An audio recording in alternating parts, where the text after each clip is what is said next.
So I'm interested in what representation means. So, you know, typically when we think about representation, we think about if I grew up seeing people who look like me in successful positions, I see myself as potentially being successful one day.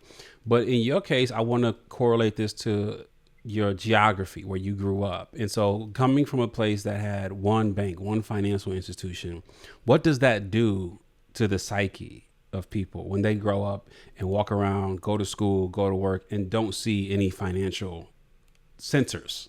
What does that do to you? It's interesting because you only know what you know. If you've never left Terry or you've never left outside of Mississippi, what you see is all that you know anyway. So it seems normal. It wasn't until I left that I was like, okay, there's more to life. There's more that this is not. I would say it's not normal because technically for us it was normal. So I don't say it affects you psychologically if this is the only thing that you know. It's not until you leave. Social media has made a difference. I will say that because now we see the world because of social media. But once again, when this is all that you know, it seems normal. What was your first technological entrepreneurial endeavor that showed you, you know what, this is what I'm gonna do with my life? Ooh. Well, most people don't know that art was my first love. It was not technology. So art was my Mm-hmm. very first love. I was drawing and painting since like middle Yeah. school. I made my money in high school because I used to design shoes. People would bring me like just a Oh, white that's pair of good. shoes, new or old. They like I want some SpongeBob shoes. I want Hello Kitty shoes, and I would design them. So that was my first love. Um, I love I it. did. I fell into tech in college, not wanting to be there. If I'm just being 100% honest. I went because my dad. I don't say he forced me to go, but it was very much a you're a straight A student. You have scholarships, go to college. But when I technology, it was always art. I thought I was going to be an artist. That was going to be my ultimate entrepreneur, but in the sense of art. But then when I fell into the world of Yeah. technology, I knew it was no question for me. Like that's what I want to do. Like without question, the passion for it, the fact that my first app didn't do well, but I was like, I want to continue to do this and build and build and build. Without question for me, that was it. What was the first app? First app was so crazy enough. My first app people think was the receipt app because that's kind of what I talk about a lot. But the truth is, my first app was Mm-hmm. actually an app called Party Tail, and it was I was at Southern Miss. I'm not a party girl, by the way. I have two left feet, so you will not see me in the singing anyway. Um, there was an app called Party Tail. It was mainly because at USM, everybody was like trying to figure out college town, what's going on, who's doing what. And it's a smaller town, so it's easier to know. But it was also like, what if there was an app that like just not in Hattiesburg, Mississippi, but like anywhere you can like go through this app and figure out like what's going on in that city, especially if you're not from there. So the first app I did was actually an app called Party Tail, and it actually did pretty well. And then that was like maybe my sophomore year of college. And then the first app that started Sheena Allen apps was my senior year of college, which was the receipt app. The idea, the idea, which clearly I was ahead of my time. The idea was Yeah. I wanted to make it so that if you go to any place, retail or whatever, instead of them giving you your receipt, you can actually just scan your phone. You can keep it with your money and receipts Mm-hmm. just through digital versus like getting an actual receipt. So that was the idea of it. I clearly didn't know all that it took to make that happen. So I kind of did my workarounds of what I could, but that was the first app per se that started my tech journey, especially as Sheena Allen apps. Yeah, I want to get into Sheena Allen apps, you know, because that was something you were bootstrapping. Like you didn't go out for funding for this. First of all, why not? Why didn't you pursue funding?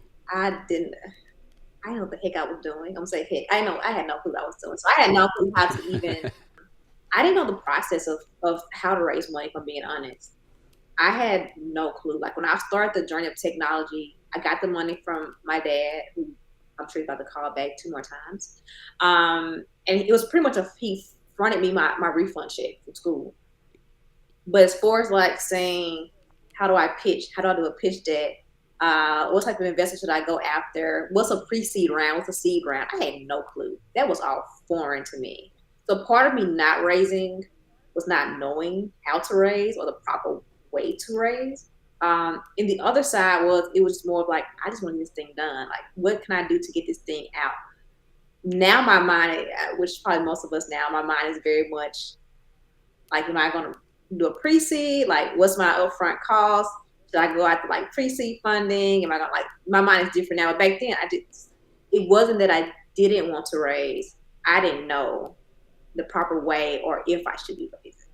Do you believe that not having outside capital constrained the growth opportunity, or do you think that the value proposition just wasn't there? Like, what was the limiting factor? When I look back on it now, I actually think I missed my mark as far as raising. Because when I say that, there was a moment in time for months and months, almost to a year, where we were doing $5,000, $6,000 a day, if not more. And we're talking millions and That's a millions lot. and millions of That's a lot. downloads. Dublin, when we released it for, and I keep saying we, but it was me. It was literally just me and a team that I would outsource to, or offshore to. When I tell you we did a $500,000 downloads in like 2.5, 3 months, like our one release to Android. I mean, the downloads were coming in, the requests were coming in, and I, I didn't realize like you're hot, like you got to go out and like raise, or like you got to take this thing like to the next level. That never honestly crossed my mind, and not in that way. So I do feel like looking back on it, I feel like I missed the mark. And then once I spent time in the Valley, spent time in Austin, I got mentors, I really learned the game. I realized I had missed my mark. And so at that point, it was like, I'm just going to bootstrap it, finish bootstrapping it. What happens, happens. I've learned a heck of a lot from this, but I'm not going to try to raise for it. So you go to Silicon Valley with, I'm sure, some sort of expectations. What were your expectations going to Silicon Valley, and what was the reality living there on the ground? Honestly, I didn't go into the Valley. First off, I went there because I Googled where to go to start a tech company. And people, Yeah. when I say that, people think I'm saying it as a joke, but like legit, like that's why I went because I didn't know anything about building a tech company. Um, versus saying what I expected, I will say what I got there, what I did not expect. Um, I did not expect not to see any black people, to be quite honest. That was a huge shock for me to not see a very small representation of people who look like me. A small representation of women, a small representation of people of color. I was very fascinated by it though. Like, I got to go. I went to like the Google campus, and one of the first people I got to meet was at a Yeah. Google meetup, which was like David Sachs was speaking. He had just sold Yammer for $1 billion. So I was very fascinated Hmm. by the things I got to see there. But the expectation, I didn't necessarily have an expectation going there other than to learn. But it was a cultural shock for me, to be quite honest. Yeah, before I want to ask you something about that specifically, but I want to go back to Sheena Allen apps one more time. You know, you there was this quote I found where you said the company was doing really well, over 10,000 downloads, some days millions of downloads total, and we did well in revenue. But I made the decision, even as the business was growing and investors became interested, that this wasn't going to be my home run. I knew this wasn't going to be my unicorn, but it would be my greatest lesson. Yep. Say more about that, because when people find something that is working at any level, it's hard to be like, you know what, that's cool, but there's something else, and not even have that something else operational or profitable or realized yet. So tell me, give me the thinking. Yeah, well, kind of like I said, I felt like I had missed my mark when Dublin, Pixlet were doing millions of downloads. They were those apps were being used by before social media influence. They were being used by celebrities or people that had huge followings. And I got ready to go into at the time, which was the sixth app under Sheena Allen Apps brand. And I remember investors, Arlen Hamilton being one, crazy enough, um, Shout out to Ireland. kind of being like, what you're doing is amazing. You've done it by yourself. Like, are you going to raise money? And because I did feel like I had missed that mark of being at our peak, I guess you would say, um, bootstrapping, what I learned was that I only have to answer to me. And so not why when I say it's my greatest lesson, I learned you gotta hit when no strike when the fire is hot. Um, I did learn how to pitch. One of my mentors in Austin taught me very well how to pitch, how not to pitch, what I was doing wrong. Bootstrapping, once again, you answer to yourself. Once you raise money, every check you take, your baby becomes less of your baby, and people don't realize that. Yeah. But when you bootstrap, you own 100%. So the decisions come down to you. When you raise money, the decisions, when you raise money and we have a team, a real team, those decisions you make is very heavy. You got stakeholders. Investors Yeah. want 10x, 100x their money back. Decisions that you make determine if your team is going to eat next month or That's not. right. That's right. It's real heavy. So I learned from bootstrapping, the mistakes I made fell only on me. And so I took that as a lesson going into my next venture, which was VC backed, but I learned a heck of a lot by bootstrapping. So let's talk about those apps where you were. It was Sheena. Outsourcing, offshoring. There's this. Some of the work you did. You did all the UI, UX work. You were doing the flow charts, the specs, the testing, and you're a non-technical founder. How did you do that? How did you find those partners, those people offshore? How did you go from idea to actually having something tangible?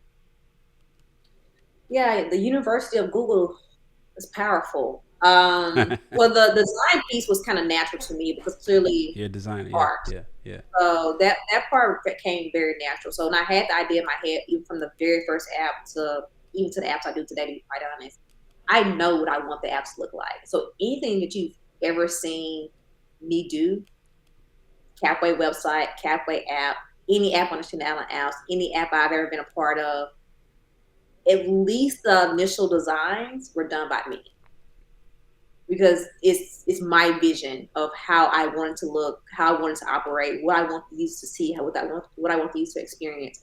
So the very first part of like drawing it out was pretty just normal for me. The second piece that comes along with that though is um, kind of came natural, but was a little bit more difficult, especially early on. Was I had to learn that if I draw out screen one and it has 4 buttons, I got to figure out where each of those buttons are going to go. And I got to be able to really explain that to the developer Mm-hmm. because the developers are just there to develop. They're not there to do anything else. So understanding that piece, the more information I gave, the easier I made it for me and I made it for the developer. And then because I also didn't have a lot of money, it was like the developer was like, I'll do the back end, you give me the design, you give me all the information, I'll code this back end with the testing, the QA, deployment, that will be on you. So also I pretty much learned because I have a choice what to learn. Yeah. And so I took that experience from the first one and I just kept it going through all the rest of them. Yeah. So, and then I want to get to Capway. So, coming on a visit back home, I want you to tell like this story of, you go back to Terry and you seeing people still cashing their checks at Kroger or whatever grocery store or whatever. And so, and that's eye opening, I imagine. Like, yo, like I didn't, you said before, like, you don't realize it when you're in it, like you don't know nothing different. But then when you left, you come back, you're like, hold on, I grew up in this and this is still happening. Yep. Um, well, CapWay in itself, the name itself stands for a new way of doing capital. That was a whole point. That was a whole goal when I did it. I was living in Austin at the time, and I would come back home quite often. And it was to your point when you asked me the first time. That is when for me it was like there's so much more to the world, and technology can give us access in a way that I think none of us quite realize it.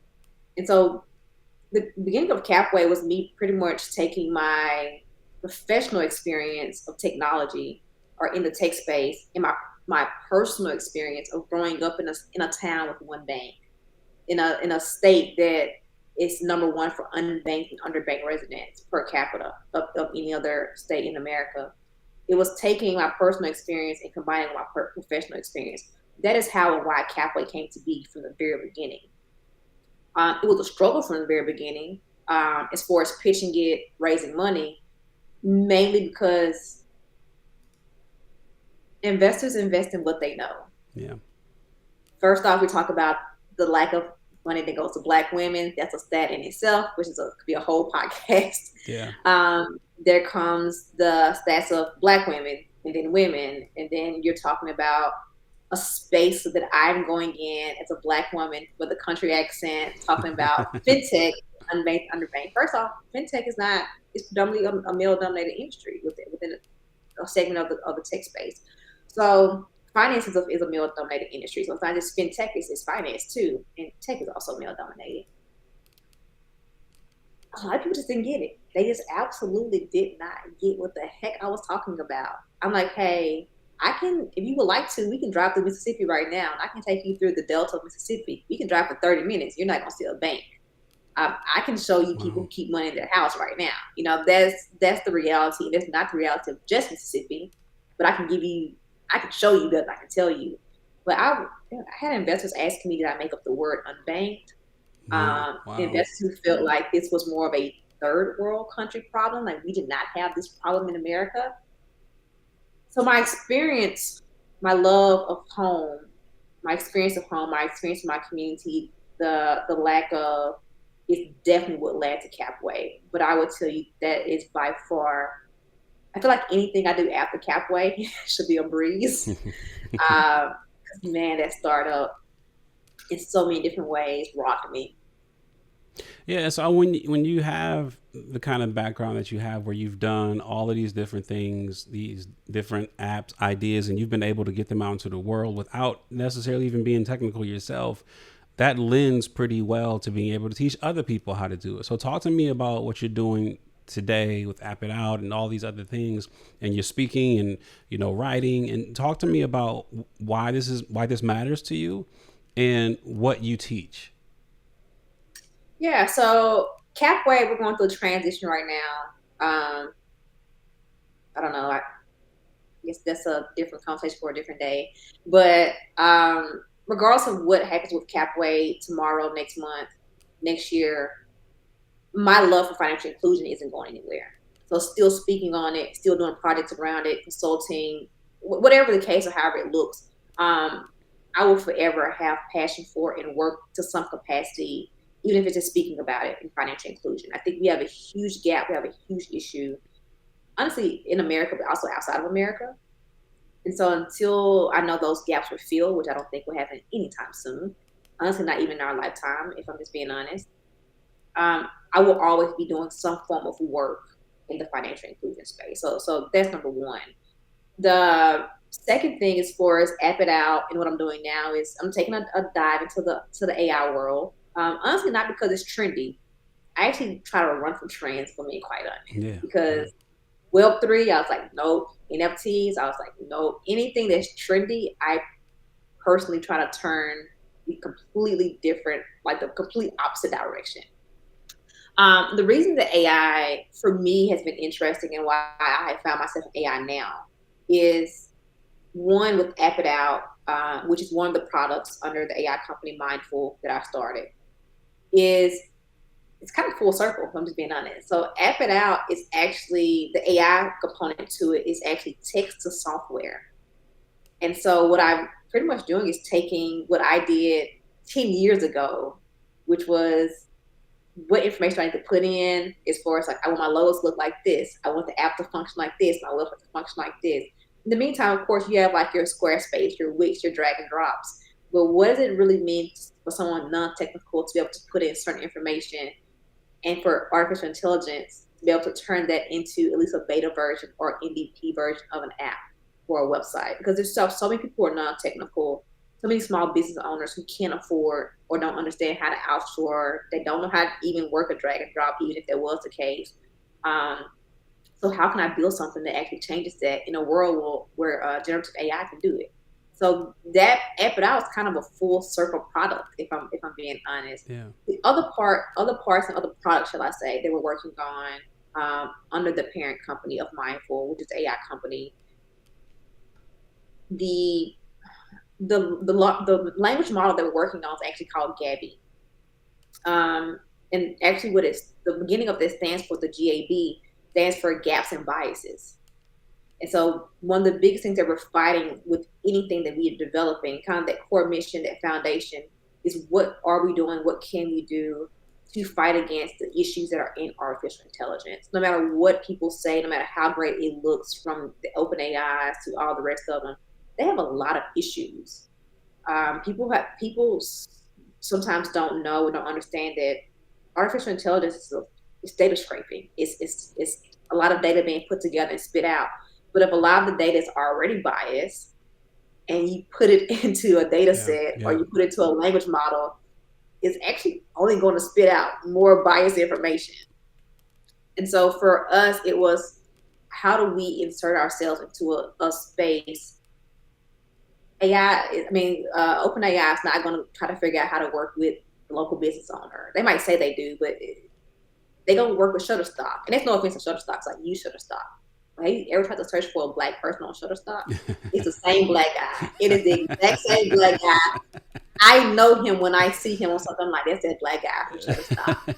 Um, but it's not just that. It's in a lot of finance, media. It's not one category. There's a huge issue that it can be solved. It's just that the big guys play with the big guys. So how can we fill those gaps? How can we combat those biases by doing things a little different? and you said something after you kind of trailed off on Capway. You're like, it's a different conversation for a different day. And I'm gonna dig one level deeper. You can go if you want to. I'm gonna go one level. And so I feel like you've been doing this a long time, and then there's players that come in, and it felt to me like the black woman got to push to the side while all this attention went to other places. Yeah. And I wonder, and not to throw shade at them. I mean, you got to take advantage of the opportunities that come, to you. But the institutions that go support, it's hard enough for black people. It's harder for black women. And so I wonder what your take is. If you want to go the level deeper at all, we can do the conversation for another day today. I wonder what your thoughts are. Um, I think business is business, like 100%. I'm not just saying that because I'm trying to be politically correct. I think business is business. To your point, you take advantage of opportunity at hand. I'm not mad at them for doing that. You took advantage of some attention. You took advantage of the right people being the face of it, Yeah. and it worked for you in that time. Do I agree on the sense of? Do I agree in the sense of was it a move, a long term move that actually helped the issues at hand? No, because the issues at hand is not about just culture. Culture plays a huge issue, is a huge part of it, Yeah. but the issues are so deeply rooted that I think a lot of people got caught up in the hype and we missed the reason that we need to be doing the work that we're doing. That part I don't agree with. Yeah. And running a fintech company is extremely tough because it's a regulated industry. And so even when I was sitting back and I was seeing it, it wasn't that I was pissed because they did what they did. Once again, I took advantage of a moment. It's business. Do your thing. I'm knowing from the inside and the other side of how things operate that things aren't being done correctly because there's a lot of red tape. There's regulations. You got to know how disputes work. Reg E is completely outdated, which is how disputes work. Reg E is disputes. And it's not just disputes. The financial world, from a regulatory standpoint, is so outdated. It has not been updated to keep up with the digital space of today. Mm-hmm. And so I knew that a lot of that was not going to work. And it wasn't from a point of me wishing them bad. It honestly wasn't. I just think that a collaborative effort or understanding that space or more the roots of what the issues were, everybody could have won. Versus when we would pitch, honestly, after that, it would be either one, you haven't raised close to the amount of money they've raised. So you're so far behind that even if you raise another 5, 10 million, what makes you feel that you can Yeah. Yeah. keep up or outdo. That was number one. Which is Second thing wild that, because they don't ask that how Bank of America is going to compete with Chase or how they, but it's just the black ones. yes. It's only room for The, one of y'all, two of y'all. the second thing that we got a lot of was from investors when we would go out and pitch after all the hype was, um, oh, well, we've already funded one black fintech. Yeah. Yeah. And some said that directly, some did not. And the ones who didn't say it directly, what they said is they didn't say those exact words, but they said those exact words. And it was frustrating theirs because even though we were two black-owned fintech companies, we actually didn't do the same thing. Outside of the fact that we had a debit card, we were not the same companies. Our goal overall at CapWay was building a complete ecosystem, and that was from B2B, B2C. Um, Pretty much all of our technology we built in-house. So even though we had vendors that were required by federal purposes, having a sponsored bank, you can't get around that. Mm-hmm. You go look on your Cash App card, it says it has the sponsored bank name at the very bottom. No matter how big or small you are, as a neobank, a challenger bank, a digital bank, you have to have a sponsored bank. So again, some things you can't get around. But outside of the things that were required as far as vendors, CapWay built that in-house. Our CTO, Dundre, was absolutely amazing. The vision from my side, the development from his side, the team that we had was absolutely amazing. So you couldn't really challenge me on certain things because we built it. It wasn't that we was a vendor. We literally built it in-house. We built an entire financial infrastructure at CapWay. And so I think the skill set that we had, the knowledge that we had, the team that we had, who had years of experience, who have done it for so long, going way deeper than just surface level of culture, which once again plays a huge role because Black and Brown had so many issues. But it was very surface level. Yeah. And I think that's that's where the frustrating piece came for me. That, and once again, investors believing that investing in one black fintech means that nobody else should be funded. And that was where our biggest issues came in, to be quite honest. You at the startup, survival is oxygen, and oxygen is cash. You have to have money. Fintech, particularly digital banking, is a capital intensive industry. It's a capital intensive product. You cannot build a digital bank with $1 million, $2 million. You have to have an influx of cash. So when you see people raise 10 million, 20 million, I'm not mad at it because it takes a lot of money to run fintech companies, particularly fintech companies like that. But when you can raise 5 million, but then you can't raise another 5 or 10 because everybody says, well, this person already raised 50. Yeah. Yeah. So you can't, there's no point of us investing because now it's Yeah. null and void. They won the game. They won the game even if they had less traction than us, but they won the game because they got 50 million. And so cash is oxygen, and when you don't have oxygen, problems are come. Yeah. When you have the vision where you are now of the benefit of hindsight, and you're still in the game because you're number one, you're young, and you've got other things going on, and this one's not dead. Like when you look back at your entrepreneurial journey so far, can you point to a moment where if you could take it back, you would do that thing differently? Like there's entrepreneurs out there who listen and are in the middle of making mistakes, just made a mistake, about to make a mistake. And like, if you look back, what was one thing that you did? And you'd be like, man, if I would have done that differently, the story would be different. Ooh, there's definitely more than one. I'm not in the middle of one now, but it's hard to say for one. I'm going to give you two because it's hard for me to give one because I think that and both of them came with CapWay. To be quite honest, the first one came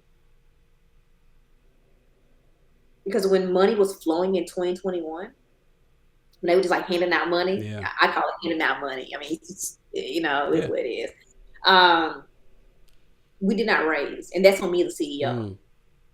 And I didn't raise because we had money in the bank. We were doing fine. I didn't want to go out and raise on some crazy valuation and it turn around and kill us or hurt us, a year, 2 years, 3 years from now. And so I was like, oh, we're fine. Like this, let's not get caught up in the giving away of money, and then we look crazy 2 years from now. Um, hindsight, I still would not have wanted to go out and raise $10 million at a $150 million valuation. I just think most people who did that either end up giving that money back or end up dying off anyway because I like they didn't know how to probably spend the money or just something crazy happened. But I do wish I, as a CEO, would have made a decision to raise more because once again, fintech, capital intensive. Yeah. Second mistake that I made with CapWay is I know I held on being very optimistic a little longer than I should have. We had a lot of M&A offers throughout the company. It wasn't at one point in time or another. Throughout the company, we had people say, "You want to sell? You're interested in Mm. A, B, or C." Um, but even when things start to go, I would say go south or go left, I was still very optimistic that things was going to turn back right at a much quicker pace than what it did. Um, part of being a CEO is being optimistic, though. I will say Yeah. that, but I think I held on a little too long, um, and I made some mistakes as a CEO, which I have no problem with admitting that I made mistakes as a CEO. That although I made those mistakes, they've helped me a lot as a person and as an entrepreneur, and as a CEO going to my next venture. So yeah, there's probably two biggest ones I'll look back and say I could have done things. What's the lesson there? What's the lesson in that last one? Don't be romantic about your thing. um, I already don't necessarily have emotions when it comes to business, especially once again as a CEO and running a startup. Um, our biggest lesson though was actually came more so came from the investors who invested in Capway, and that was once I got to the point that I was like, hey, fundraising is not happening. Um, we're going to have to probably take an M&A offer. We're going to have to figure something out. And I remember just kind of fighting through and doing all these due diligence and talking to different people. And I had investors on our cap table who was literally like, yeah, you do more than half the people in our portfolio. Because most of them have been like, whatever, bad company, move on. And like the fact that you are actually actively, from a founder perspective, like trying to get this thing sold. The fact that you, as a CEO, as a founder, is like trying to figure out how to make sure everybody walks away with something. Mm-hmm. It's like most founders don't do that. Most founders is like, cool, it didn't work, it didn't work. I didn't want to be that founder. But the biggest lesson though of it all was everybody, half of that portfolio is probably going to fail. Is it a failure or is it a lesson? Holding on to something that is not going to go anywhere is not going to benefit you, the investors, the team, or anybody else. So it's going to add a whole bunch of stress Yeah. that is going to not be pretty for you in the long run. I took most of 2023, the second half of 2023, I completely disappeared. And that was me bouncing back in stress. Um, and just thankfully, we had amazing investors who I still talk to now on our cap table. But that was just stress.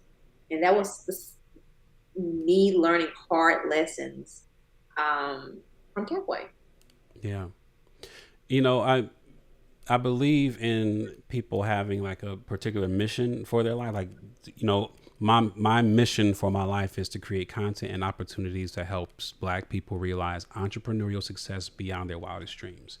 And not that you have a statement like that, but you know, I believe that you're passionate, and having known you, that you're passionate about generational wealth, and whatever you do will be helping Black people figure out how they build generational wealth. Can you talk more about your passion and whatever we find Sheena doing in a year, 2 years, 5 years, she's going to be doing something to tackle this issue. And so if it is generational wealth, just say more about why it's so important to you. Yeah, there's a meme note, whatever, that's been floating around on social media, and it says generational wealth starts with one risk taker. So if for me, if there's a mission, if there's one thing that everything I do lies within that, it is showing people, honestly, regardless of race, gender, geographical location, whatever your background, whatever your circumstances, you can be that one that makes a difference. Like for me, that's everything I do kind of lies within that. So whether that is generational wealth and you've been the one that takes your family from A to B or A to Z, whether that is you becoming a technical founder and nobody in your family has ever done tech, that's great. Whether that is you leaving your hometown and moving somewhere else, I don't care if you're moving to be an accountant, but you took a chance and just went this one different. Like for me, that's it. I love it. Sheena Allen, so good to be with you. It's good to see you, my friend. Thank you for having me. Absolutely, absolutely.